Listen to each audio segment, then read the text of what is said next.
La nouvelle a fait la une en Chine. Pékin veut se poser en arbitre international.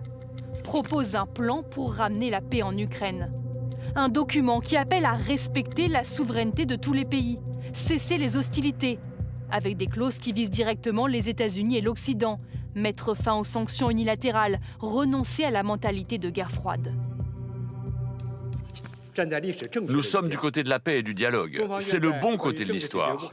La Chine souhaite partir de ce document et travailler avec le reste du monde pour contribuer au règlement politique de la crise.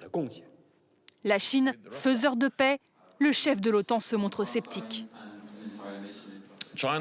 La Chine n'a pas beaucoup de crédibilité parce qu'elle n'a pas été en mesure de condamner l'invasion illégale de l'Ukraine. Et elle a aussi signé quelques jours avant l'invasion un partenariat illimité avec la Russie.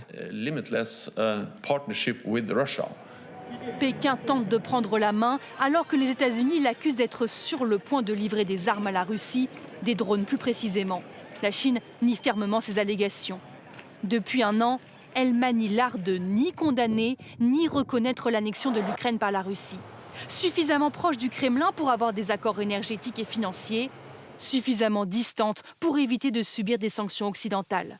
Mais selon les spécialistes, elle a toujours en tête un objectif idéologique. Elle n'est pas tant contre l'Ukraine, ni même pour la Russie. Elle est avant contre les États-Unis, et c'est comme ça qu'on peut interpréter le positionnement de la Chine. Moscou déclare apprécier les efforts de la Chine. Volodymyr Zelensky, lui, dit avoir l'intention de rencontrer Xi Jinping et demande à la Chine de tout faire pour que la Russie quitte le territoire ukrainien.